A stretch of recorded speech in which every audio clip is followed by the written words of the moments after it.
You're listening to The New Paris. I'm your host, Lindsay Tremuta. Bonne année! Bonne année 2026. I know, it's been a while since you've heard from me this way.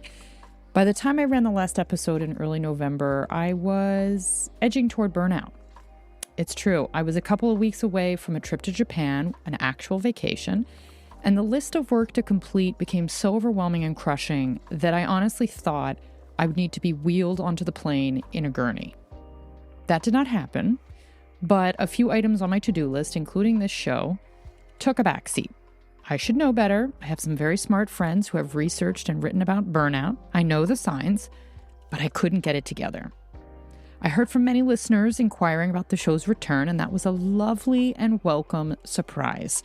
So here I am, thanking you for your patience and hoping you're still up for these conversations about Paris and how it's changing. To kick things off a few days into a year that's already turbulent, I thought I'd keep it lighter, more casual, with a friend of the show. I crossed town the day after Paris was submerged in snow, a fun rarity, to chat with Jay Swanson, YouTuber and creator of Paris in My Pocket. We talked about coffee in the city, the cost of things, pearl-clutching newspaper stories, and most importantly, what we hope for Paris in 2026. Enjoy the show. Bonne année, Jay. Bonne année. Happy New Year. You are it's been a wild ride, and we are January 6th. Oh, we're recording on January 6th. I didn't even think about it until you said it out loud, actually. Oh, wow. Well, on the one hand, it's Galette des Rois Day, right? It's the Epiphany, if we believe in such things. I believe in the Galette des Rois. Okay, yes. It's one of my favorite pastries. It's also one way to make the new year feel a little bit less void of stuff to look forward to. Galette des Rois, for any of your listeners, is a puff pastry, if they weren't aware. It's the king's cake. King's cake. I always say Galette des Rois, but it's Galette de Roi. No, I think it's Galette des Rois. Is it Galette des Rois? Okay, Pretty that's sure, one of the ones I always doubt. This is going to be an episode about Jay doubting himself, I have a feeling. But it's a puff pastry filled with marzipan, right? Frangipane. Frangipane. See, there it goes, right off the bat. Frangipane, which is an almond paste. Well, it's kind of confusing. Marzipan, frangipane, pane, frangipane. Frangipane. We're off to a great start. Anyways, here's the guy explaining it to you incorrectly. But the tradition is that you cut it into pieces and share it.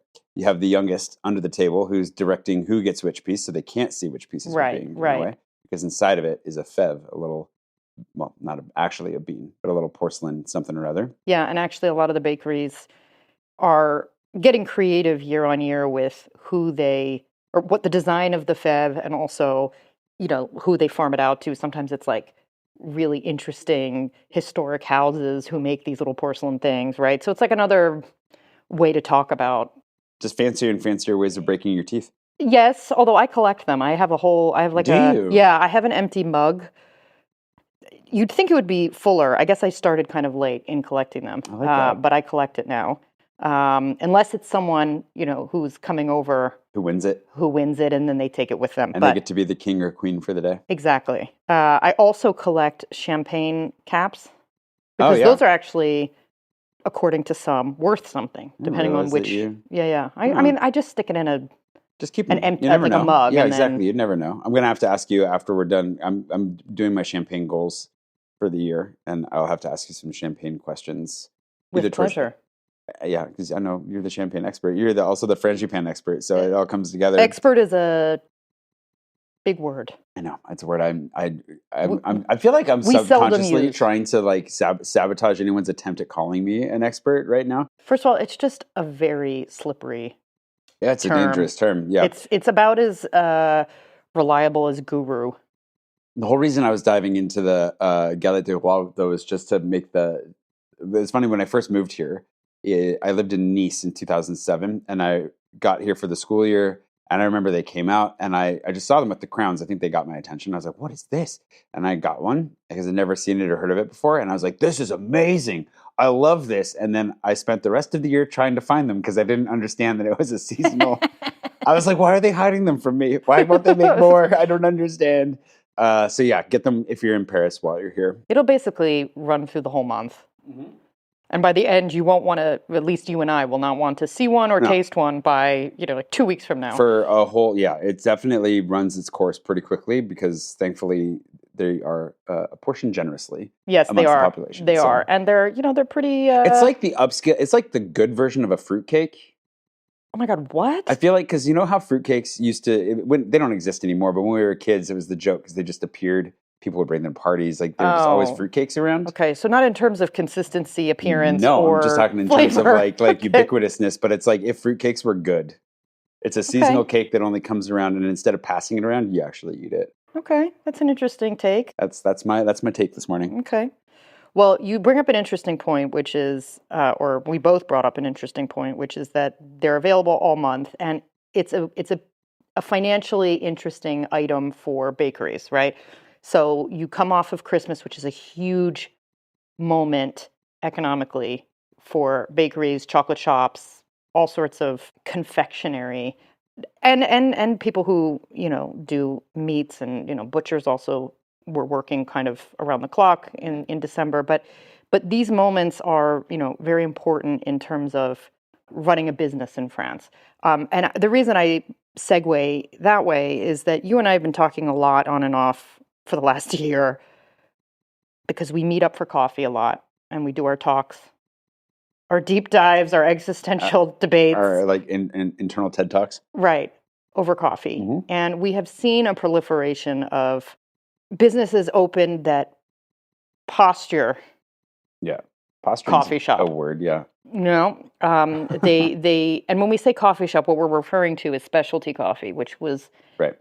The reason I find it so important to stipulate that is that it was based on the ideas of fair trade sourcing and quality, and making sure that once you're actually in the coffee shop, that the person making it understands how to do that properly, extraction, using good milk. And we have seen kind of a big... You're bringing up good milk makes me know exactly where you're taking that portion of the conversation. Well, I just want to say that, it's easy to say like, oh, there are a bunch of lousy coffee shops that have opened in the last year, which is factually correct. Based on concepts with funky drinks and, let's have a maple ginger latte, stuff that never really existed here before. Sure. And that I wouldn't call specialty necessarily. They might be using locally roasted beans, but the rest of it doesn't feel... Well, I think there can be an evolution to like what... I don't think specialty coffee has to be locked down and not evolve, right? Like I know that when I first moved here, now I drink my coffee black as I have served it to you. I've evolved in my enjoyment of it, but like I know that the introduction to it for me was with milk and sugar, right? Of a variety of different types and flavors, and like that's kind of what opened the door to me, and then I progressively reduced the amount of other things and increased the amount of coffee. It's that thing, the accusation that I would get, that people would make is like, well, you don't really like coffee then if you're trying to cover the flavor so much. Right. And to be fair, the coffee I was drinking was garbage, so it's not like I would have enjoyed it. You were probably making it better. It was probably making it better. I think for me, if you want to flavor your coffee, do something interesting with it, I think we should always be experimenting with food. I think that keeps the dynamism of food and the vibrancy of it exists in the creativity and the ever-changing nature of what we are approaching. So whether that's by refining your roasting process, or you go to Substance, right, and he's just like getting into the absolutely most granular elements of like, this is how I'm going to freeze and extract the milk. Right, that's in the second LD small. It's upon appointment only. Yeah, it's an experience, right? Yeah, it's not actually a coffee shop. So that's like the purest experience, and I guess like that's more where I would lean. I'm not necessarily going to like do too much else, but I also understand like there's so many fun things to get discovered just by playing around. But it's less for me. It's less about. So I know I brought up like the funky flavors and milk and whatever. You're heading more towards the Pinterest versions yeah, of a it's coffee really shop. Aesthetically speaking, and it's all these young people who are like, this is a concept that works now.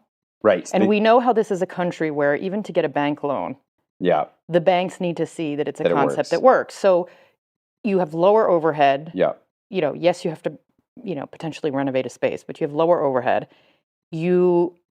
The items themselves are not that expensive. You don't need necessarily tons of staff. Yeah. But so that also is a sign to me that economically we're in a place where people can justify maybe spending on a €6 or €7 cup of coffee a couple times a week in a Yeah. place that they think is fun and cute, and maybe they struggle with more. So is this not a sign of sort of where things are going? I don't know.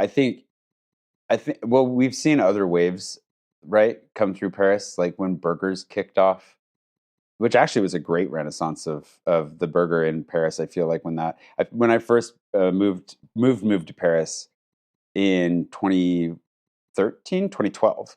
It was it was after living in Nice for like in 2007. You couldn't find a cheeseburger to save your life that wasn't just like a frozen patty. And they couldn't make a burger bun, ironically, in the country that created brioche. You couldn't find a good bun to save your life. Then fast forward 5 years, and there are a couple of spots here that had popped up, and like they were that it was kind of like specialty coffee when I moved back again, in that there are like three places, right, where you go and be like, oh my God, this is a good burger. And then it explodes into this thing where it's like, oh, there's a multiplication of good burger joints. And then all of a sudden people see it and like, oh, that works. And then there's an explosion of bad burger joints. Yeah. And same with tacos, right? People that became a thing, the French taco, they're just like, let's panini Pretty sure a they went kebab. out of business. Did they really? I think. Well, they sold that guy. Didn't he initially? He sold so he got his money and ran at least. Wow. I mean, power to him. But I think as that exploded, again in like 2017 or whatever, then all of a sudden everyone and their dad added the word taco to like their menu or to the awning in front of their restaurant because they're like, oh, that word gets people in. So there's like this weird marketing kick that happens after a trend goes in, and specialty coffee's been slowly succumbing to that for the last few years. I think now the difference is that, kind of to your point, it's that new wave of people starting something new as well.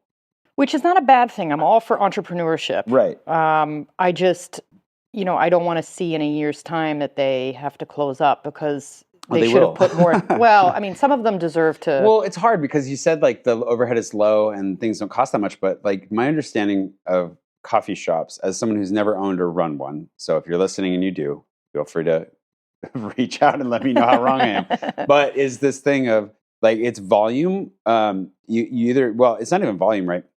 The volume comes from opening multiple coffee shops. So you have to get to a place where you actually are moving a lot of product to make enough money, or you have to sell food and turn it into a fuller experience. So opening the little corner coffee shop that just does basic cold pastries and has an espresso machine and whatever you're doing for batch brew, that's actually very difficult to make a living, especially when rent is so high in Paris. And the margins are not as high. Are not good. People think that you're selling bean water, so you're making lots of money, but it's not the case. But the beans are getting more and more expensive. They're very expensive, especially when you're talking about having good beans and you're buying from like specialty roasters, local roasters, or you're roasting yourself. So there's like a lot of a passion project behind it. I think I won't name names, but I know French friends or friends, family members who are very successful in kind of like the old school version of French patisserie or restaurateuring, who opened a coffee shop because they said, oh, this works. Everybody likes this. It's a trendy, fun thing to do. And they closed 6 months later.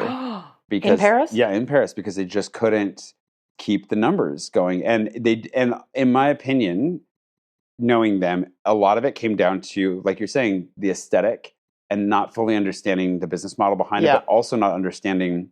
There's a coffee shop not far from here in the 16th that opened where the staff were literally going into the local noir around the corner to ask questions about coffee because they had no training. Okay, so this is where I think, and again, I'm not saying that somehow in the U.S. people are that much more researched before they do things, but I do think that at least in big cities, the financial barrier to entry is so high, and Josh Fontaine has been on this show very hard to do, talk about how in New York you need private investment. You don't go to the bank and get a loan for a business. So you're talking about really needing to be able to tell investors like, this is how it's going to work. This is why it should work. Here, I swear to God, they like have any old crummy name. Usually named after their address, Which, fine, but, and they'll go up and clearly present this case to so there are moments where I'm like, could the banks be a little bit stricter with what they greenlight? Maybe. I don't know, because I've never had to apply for a bank loan here. I honestly am not the right person to ask that question. Well, I know. It's more of a rhetorical question. However, some people are not actually getting loans. Like they're pulling family money together, and they Yeah. run it as a whole Yeah, a lot. Well, in this unit. neighborhood, it's a lot of like. I mean, I don't know if I should call. I don't know if we want to call them vanity projects, but there's a couple spaces in my neighborhood that like cycle through a new business every 6 months In the because same in venue. the exact same Yeah. location. Because I think part of it is just because like a number of them I know have been just family projects where it's like wife and son of, I don't know, I never met the husband, but out of a family, the mom and the son decided to open a vegan pizzeria in on a street that gets so little traffic, and the pizza was terrible, and it was a very small space, and you couldn't really sit in, and you could take it out, and like, and they, they also did that thing where they opened in July and immediately went on vacation in August. Brand new business. Vanity project, I think, is the correct term. So there's a lot of stuff like that that happens. That location is now on its, I think, 5th restaurant in the last 4 years. But same owners? No, different. Well, maybe different the owners. building is owned by the same people, but different owners, different concept. And like the last one was a good concept that I really liked. Alfie, like their sandwiches of course. were tasty. Unfortunately, they closed. So if they can't do it, that location is just really bad. And then whoever came in after them kept literally everything, just changed the sign and put who knows what in there to eat, and they closed down 6 months later. So there's like this, people try to do it cheap, they try to do it completely renovated, they do whatever. And that's one of many locations I've seen over the years that like just is constantly revolving through. And I don't know if that's a question of location, of landlord, of like, there's so many different things that it could be. But that kind of speaks to me also of like that, I don't know if it's a lack of research, because you're talking about research, but I also wonder if it's a lack of transparency, because the real estate market here is so opaque. How do you find out the information you want to know about a location? Well, I don't think they're actually getting up off their butts and going and looking at these observing places, the neighborhood. There are people who open on a street where you're like, did you spend any time looking at the flow of traffic to see if this would be a good idea? Even just anecdotally, like taking the time to observe, because there are businesses where you're like, why? Yeah. Of all the places, why? Yeah. Were you that desperate to open now? Unless you're someone who can really drive people out. I mean, if you look at the chefs who run Dandelion in the 20th, I mean, that is a little bit of a hike for a lot of people. And it's look at Cachet and Omegat. That's also true. They're literally hidden. Like, to get out there, like, are you kidding? So that relies on, a network. The ability to get journalists out, to get... I think that's what kind of blows my mind to some degree, because I've seen this a lot, in the independent, self-published writing world, right? Where there's that, I think it's very much a similar mentality, just with different stakes, because you have so many people that like, I'm going to write a book and then it's going to be a bestseller. And there's so many steps between finishing, like writing the end at the end of a manuscript and everything else that you're hoping comes after. And I wonder if like opening a cafe or a restaurant in Paris for some people is the equivalent of that, where they're like, I'm going to own a coffee shop. And people will come. They do that. Yeah, the people will come. It'll be successful, like whatever. And I think for me, again, as somebody who's I've worked in restaurants. I did that tour in high school and in college. And so I know how much work it is from that standpoint. But now, after living here, after knowing so many restaurateurs, business owners, the amount of work for like that goes into running a restaurant in Paris, beyond the food, just keeping it up and running, staffing, dealing with URSAF, the nightmares that come with it, I cannot imagine how hard it must be. So, I can imagine in some instances how hard it is. So to have somebody just be like, I'm kind of bored. I think I'm going to, and I know people who have done this. Yeah. My parents will fund this thing if I just do it. So why don't we do it? And the parents having, again, successful restaurateurs, the parents who have made their money doing it, their mentality being, let's just rent the space and then we'll figure out the concept. Are you kidding me? Like you're gonna start paying thousands of euros a month on rent for an empty space before you even know what you're putting in it? Some of us are not built the same way, Jay. Oh, well, some of us just don't have bank accounts that have that many zeros on them. Right. Before the decibel point. Right. but I think it is an interesting thing. There's so many reasons why businesses come and go. So to bring it back to the coffee shops and the Pinterest board, because for me, that's a big part of the thing. I have my own, subconscious and conscious criteria for whether or not I'm going to even try a coffee shop. And that like Pinterestification of the coffee shop in Paris has been a growing thing for years now. And, you know, I don't wish anybody ill. I hope they do well. I don't want any business to well, most businesses at least to fail, small businesses in Paris. But I'm very curious to see kind of how it runs that course. Yeah. And there's another issue, which, yes, I've been itching to bring up, and that's the milk situation. So, okay. So in the new Paris... I have some Oatly, by the way. No, I'm not interested in that either. So in the new Paris, I talk about how milk, in terms of the coffee movement, was an important element because where were people drinking coffee before? At a counter in a brasserie? Yeah, or just like local cafes. The cafe that's open from Café 7 a.m. to... No, not those. Those, yes. But, like your neighborhood spot, right? Yeah. And they used shelf-stable milk, which is one element that made the coffee taste awful if you were getting something like a café crème. Right. Okay. The reason they use shelf-stable milk is... Because it lasts a long time. And you don't need it refrigerated, right? Yeah, exactly. Right? It's easy to store. It's called UHT. It doesn't cost you electricity, but it's also, I remember the first time I saw it was in Germany. A guy that I was staying with was like, would you like some milk? And then he went to the cupboard to get milk. And I was like, milk doesn't come from a cupboard. I don't understand what's happening. Well, so, okay. It's cost effective. It's easier to store. It tastes terrible though. Yeah, arguably. But the funny thing is I was stuck on a hospital ship in West Africa for 4 years where that's all we had. So it doesn't offend me anymore. Okay, well, I won't lie. So I'm going to just talk at you then. You can talk at me. That's fine. I'm here for it. So here's the thing. When all the specialty coffee places opened and you had people who really believed in, don't smirk at me like that. People who really believed in the importance of caring about a fresh product, right? Just like you care about wine, you care about produce, you care about meat, all of these things. Yeah. Well, the milk is meant to enhance. It's not meant to mask. Yes. So if your coffee is bad and you use good milk, well, you'll probably still be able to tell. If you're using bad coffee and bad milk, then it's just gross. Yeah. If you're using bad milk on good coffee, it's a waste. Yeah. So everyone was sort of on their horse about fresh milk. And so that became the standard in a certain caliber of establishment. Yeah. And what has started to happen in the last year or two is the shelf-stable milk returning even in places that were, on that high horse about quality. And the arguments are what we just said. We don't have the storage space for all this fresh milk. And, in the case of a place that does more black coffee, like Motors, I can sort of understand it. That is their specialty, actually, is pour over and black coffee. Fine. Yeah. Okay. But others where they're doing high volume and would probably go through all the milk. Yeah.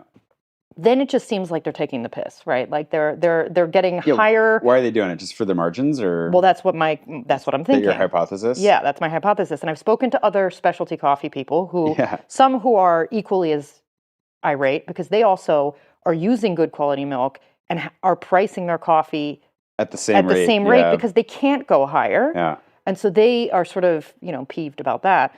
And then I heard from a consultant in coffee who said, there are some places, now I think this is a cop-out, who claim that the shelf-stable milk creates a neutral flavor that they prefer. I'd be super interested to hear some of the science behind that. Well, there isn't any science behind it. I guess these people don't have a palate. I don't know. They can't taste. That's fair. But all that to say, I don't love that. Yeah, I know you don't. It comes up everywhere we go. Lindsay's got her eye out for the UHT milk. If you're on notice, if you're listening to this and you're a coffee shop owner, and you see her coming, you better hide the UHT. No, but in reality, the truth is there are plenty of places that use UHT milk that actually do good black coffee. So I also have to say to myself, I guess I'm not drinking a cappuccino today. I mean, in the grand scheme of things, this isn't important. But but it is to you. And that matters. It is when you consider purchasing power and the cost of things. Yeah, I mean, and the cost does seem to only go up. The other thing that ties into this is this Guardian piece that I shared with you that I'm going to include in the show description for Okay. people to read. Yeah. Interestingly, the guy's name is Paul Taylor. I know, I saw that. Which gave me a little chuckle. It's really funny. Made me I'm not chuckle. sharing it with Paul, though. No, Paul Taylor is Jay's friend who is a comedian. Yeah, and he wouldn't Also care to English. read. He would not care to read that article, I don't think. But I'm just going to read one little piece of it. Okay. And the guy says, restaurateurs now face a choice between reheating mass-produced pre-cooked frozen food from wholesalers to cut costs or trying to attract customers who care about healthy eating with a short menu of locally sourced produce cooked to order, which has a higher labor cost. Sadly, the former are faring better than the latter. Are they? First of all, the guy does not really share much in the way of Like citations? He speaks to one hospitality industry And then rep. he quoted like a TV interview at one point. But all that enough, to say, but- this feels exactly like, and you weren't here yet, but like the almost 20 years ago Yeah. when the foreign media, specifically out of the UK, were picking apart the disintegration of French food, right? Oh, yeah. The decline. However, the guy talks about France, right? In the headline, Famously, I think it's something the culinary haven of early 2000s United Kingdom. was definitely the UK, yeah. But already what got me was him talking about France when really he's talking about Paris. And he does go in to talk about Paris specifically in the actual piece. But this idea that there's fine dining and there's McDonald's and KFC and junk food and everything in between is just out of reach for the average person, which feels untrue. I am willing to acknowledge that things are getting more expensive. Yeah. People feel stretched thin. Their wallets are not quite as flush. But this feels like a cop-out. I got to the end of the article and literally just said, what is the point? I couldn't tell what point he was trying to make because it just felt like he was complaining and they published it. And I don't know if it's just because people wanted to read complaints. People love reading complaints about Paris in particular, so fair enough. I think for me, it did feel, I mean, for one, McDonald's has been wildly popular for a decade or longer. Like since the 70s. No, in Paris, in France? It is the second Since the biggest, 70s? Well, when it opened, it was initially... Yeah, Cocoa colonization, yeah. Right. And then it picked up in a massive way, and it's the second biggest market for McDonald's. Yeah, it's huge. Globally. Yeah. So that's nothing new, is my point. No, it's not new. So the whole time I've been here, it's been huge. Like, I feel like my neighborhood McDonald's is one of the chicest places to go. Everybody dresses so well going to their McDonald's. So on the one hand, it's like the fast food side of things is growing. Like there are more Republique is becoming America Square, right? Like there's a Five Guys and a Popeyes and a Starbucks. Yeah, but it's actually a very nice Starbucks as well. So like I know that hurts you to hear that, but it is nice. I've never set foot inside, but it looks nice. Anyways, my point, I guess, is like there's this. It raised another question for me, which is something I've always wanted to ask you more directly, which is what is your definition of fine dining? So that varies on who you're talking to, I think. You're talking to me. Well, tasting menu, you're probably looking at a certain price range. You might have fine cutlery. Right. Maybe there's, a tablecloth, although there are neo-bistros that are bringing back the tablecloth right now. But you're looking at also certain ingredients they'll use that are clearly more expensive, lobster, products that are not everyday items. But the other thing that his poorly delivered argument, and he does say that he, was a reporter. I just don't know what the argument is. Well, the argument is like Paris is shit everything's again. going to garbage. Yeah, but that's old man yells at cloud is kind of what it feels like. Well, yeah, and also he talks about how he was here reporting in the 70s, right? So this is a guy who's been here. He should know, right? And my question is, when we think about where we go, we eat wine bars and we eat great for €20. Yeah, we eat great for €20. So that's where I take issue, and there's clearly an information gap. There are people who might not actually know how to figure out where all these places are. They should follow you, and the fooding and whatever, right? Like there are sources, but just to say that the only food that exists here now are either fine dining, Michelin-starred places. He did throw sandwich places in there, as I recall. And what is true, and you and I know this, there are more sandwich places. Yes. There are kebabs. There are very good, more burgers, sort of like you were saying. Yeah, street food places. Yeah. But again, I think that reflects also the cost of doing business. It's not sure. just what people will spend on, it's also about what it costs to actually get something going here and labor costs. So It's very high. Well, and I think that's the thing too, is that everybody here, because of the cost of doing things, especially legally, like everybody is, I mean, this is a left hand term, but right, like the cash economy that exists in France, and like everything that happens under the table, and like just take a look at who's in the kitchen. Like there's a lot of that kind of stuff that's going on. So in order to stay afloat, the French system does need to be reformed. I don't know what that looks like, which is why it's a left turn that I probably shouldn't take because I don't have a solution for it. But to his point, it's like, yeah, it's no offense, Paul, if you're listening, but it does scream of some level of ignorance, says the guy who already messed up frangipane earlier, so throw that at me. But it's that thing of like, there are so many great restaurants where you can go eat fresh, local produce. I can even think of like a Japanese restaurant that sources all of their food from the Ile-de-France, including their chicken. They make a katsudon, they make a really delicious chicken bun. They do all this really good stuff, and it's very affordable. Then it becomes a question of affordability. What does that mean? And for different people. For different people, who's eating and how much. And I feel like that should have been part of that is really a part of it. And ultimately, I think the thing that really kind of bothered me mostly, and what I told you, is I felt like he was missing the forest for the trees, in the sense that like there are broader economic struggles here, whether you're a business owner and it's just really hard to stay afloat, whether you're an average French person who would just like to eat out occasionally and like you're struggling to pay your bills. Like we've forgotten the Gilets Jaunes movement because they did make some reforms, and they things have changed a little bit. COVID squashed it. Yeah. COVID squashed it as well. And then also, we've ignored a lot of the problems that we're facing as a country, as a civilization right now. So I think I don't know, the complaining about the local bistro not serving as many people as they did 30 years ago is this combination of tastes change. Street food is more of a thing now. That doesn't mean it's not a bad thing.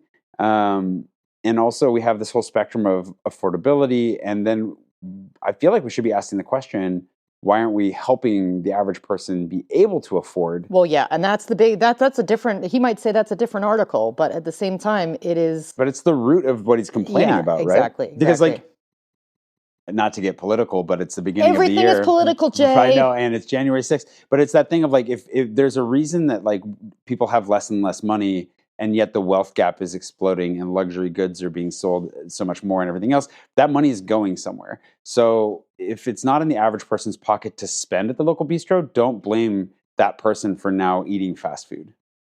That, and to me, that's missing the forest for the trees, is he's basically blaming consumers for making choices he disagrees with when maybe they're being forced to and they don't have a choice in the first place. Could that maybe be a letter to the editor that you write? Why would I write a letter to the editor? Just saying, it's a good argument. So, okay, only a few minutes left. Okay. What do you hope for in 2026 I was going to say, did you expect it to be half talking about coffee? Was that the plan? I just wanted to chat. I love chatting with you. I just wanted to You're chat. one of my favorite people. So one of my big goals for 2026 is to spend more time with Lindsay Tremuta. Oh, that's nice. Yeah. Complaining about everything. Shelf-stable milk, what are we not complaining about? Yeah. Yeah, what do you hope for Paris in 2026? I hope for Paris to stop putting napkins under my cookies. Oh, that's something we did not we didn't even get into that. address. Yeah. It's a weird trend that's happening right now, but they're like, well, the napkin I don't know what, they're just trying to pin the napkin down, but don't do it with the gooey chocolate. Because and then you don't have a napkin to wipe your hands on. I lost some chocolate to that because I can't wipe it off the napkin like I can wipe it off the plate. This is a serious problem. And B, where am I going to wipe my hands now? Because it's covered in buttery chocolate. Delicious napkin. Can't chew that down. I don't know that the chocolate has butter. No, the cookie does. Right. Yeah. I mean, the non-chocolate Got it. grease marks. Okay. We shouldn't call them grease, but. So how about a more serious hope for Paris? More serious hope for Paris? I hope, that's a good question because I had really high hopes for 2025 as a rebound from the Olympics. Oh, right. And I don't think that really came to fruition. So if I had a hope, that would be an extension of that. How I would like to see, because visitors came back, but just doesn't feel quite like businesses got as much as I would have hoped out of that. And again, I wonder if that's to the point of The Guardian article we were talking about, like how much of it is that people just don't know where to go. So I guess I would hope that for Paris 2026, I guess I would hope that for Paris 2026, more travelers, visitors, and even some locals would get a little farther off the beaten path, find something new and cute and undiscovered, and support a local business here in Paris in a way that they haven't before. That's a good hope. How We could about all you? be doing that. I'm trying. How about you? Yeah, I hope that we start to see the fading of, or more fatigue with the, I'm a so-and-so who's lived in Paris for 5 minutes. These are my favorite places. Yeah. Another one sorry, of the Lindsay's voice. pet peeves. I know, sorry. It's Lindsay and UH. It's TikTokers and UHT milk, the things that kill it. It's really just to say, if you're a consumer, and I was recently in the position of someone who had to plan a trip to a destination I had never been, which was in Tokyo, Kyoto, and other parts of Japan. I'm still jealous. And you see the same kinds of content, right? So it's not just for Paris. But my red flags, or I feel the red flags go up when I see that stuff. Yeah.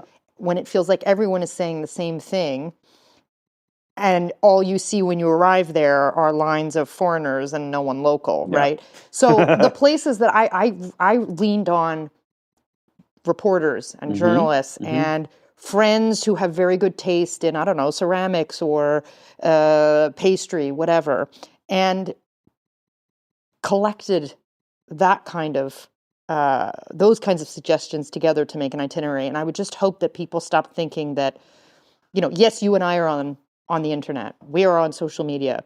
But I think, not to call us experts, because we started off with that word, but the idea of having expertise comes with years of experience and getting beneath the surface. And I guess, so my to summarize, I would love for people to go beyond the surface. And that is a fairly annual hope, because it clearly needs reiterating, but I really hope people will do so, because I think it leads to a better experience and a better connection with Paris.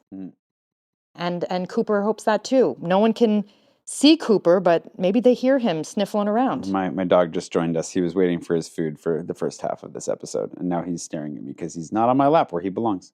Sorry, buddy. There's a microphone up here. I know. It's tough. And with that, Jay, Happy everybody check out Paris in My Pocket, which is Jay's very successful long-running project. Check out his YouTube, and I'm sure he'll be back on. Maybe we'll launch our book club this year. Oh yeah, our internet book club. Talked about it. Yeah, let us know. If you'd be interested in that, we had this idea of talking about books related to France and sort of analyzing them, and maybe making that a live thing. Who knows? Yeah, it was thrown out there, and talking about it. If you'd like to hear two non-experts talk about their love of France, elucidate the globe. Anyway, you'll respond. And Jay, until next time, I'll meet you over a cup of coffee. Sounds great, Lindsay. See you soon. That's the show for today. If you're listening on Spotify, be sure to check out the poll related to this episode by scrolling down in your app. There are more exciting conversations to come this season, so I hope you'll subscribe or share the show with a friend if you've been enjoying what you've heard so far. As always, you can find more from me at lindsaytremuta.com and at the New Paris Dispatch on Substack. À très bientôt.